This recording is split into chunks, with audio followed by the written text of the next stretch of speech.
Hey everybody, Economic Ninja here. Oh, was this thing on? Just checking. So I wanted to do a video about supply chain actually, and something that a subscriber sent me, Andrew, and I wanted to share it because I think it's very important because it's, again, out of the box thinking, no pun intended, you'll find out soon,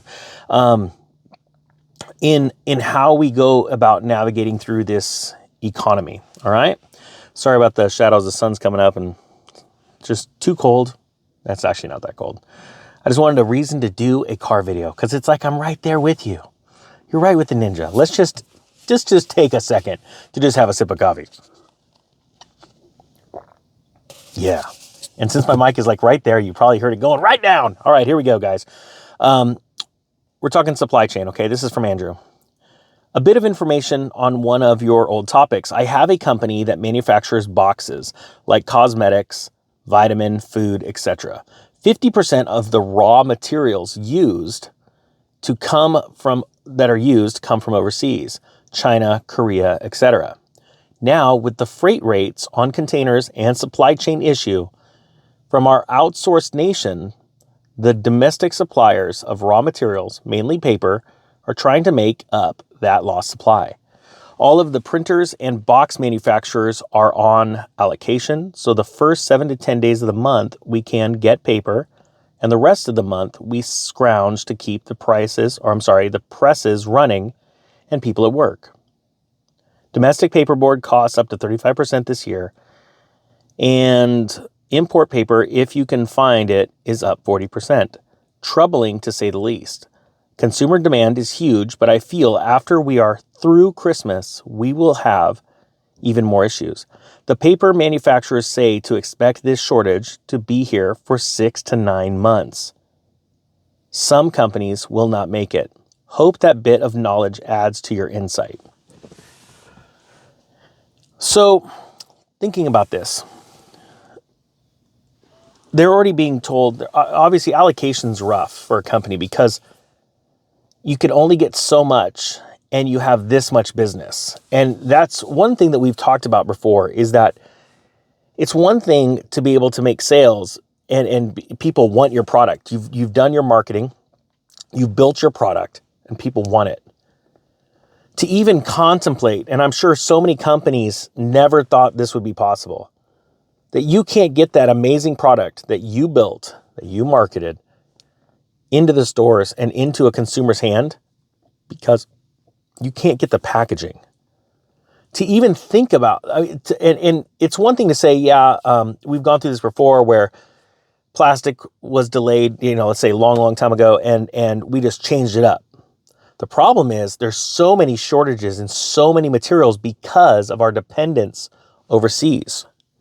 And regardless where you live, this is going to be an issue. Because we have outsourced, every country has outsourced certain things. Man, it is getting bright. And there's going to be those issues, those supply chain issues, even in a good market. Because what's to say that even in a great market where everyone's making money and selling things, that another country comes out and has all this sudden all this newfound wealth or money, and they start buying up certain things and taking those, taking the demand is so huge for one country that other countries are left behind because this other country could even pay more. The prices rise. My point being is this: everything with the supply chain right now is faltering, and it's not going to end anytime soon. There's positives though. Remember how I've talked about all of those shipping containers that are full right now on the ships right off the port of LA. There's going to be a point where they get unloaded, and there's going to be a glut of supply. Remember, stores don't have back rooms. We're literally seeing companies that are buying up little properties, lots, just to store all of these shipping containers because they're going to try and do something. They're going to try and slowly get that stuff into the market because they know that if they fill up their stores and they start lowering prices, it's a self-fulfilling prophecy. Prices are going to collapse because there's so much supply. And so you're going to start seeing these pop-up lots where companies like Walmart will just store tons and tons, hundreds of shipping containers because they can't dump that into the stores. There's literally nowhere to put it. So there's opportunity there, but then also you have to remember, see, these companies, they need to do business. And think about this, as inflation rises and affects the consumer, they're going to they're going to buy less goods because they can't afford it. And so these companies it's sort of a catch-22. They're stuck between a rock and a hard place. Hey, we want to slow roll all this inventory.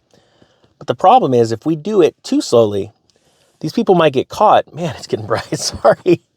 These people might get caught up in their inflation wave and stop buying things. So we've got to at least kick it out fast enough to be able to sell it. So I thought it was really interesting. And I want to thank Andrew for that comment, because it's good to hear, boots on the ground stories. And they're having obviously a hard time getting their packaging. And it is a very, very real scenario, and we have to be ready for it. So hope you guys got something from this. I feel like Zorro with this little shadow right here. Zorro is out.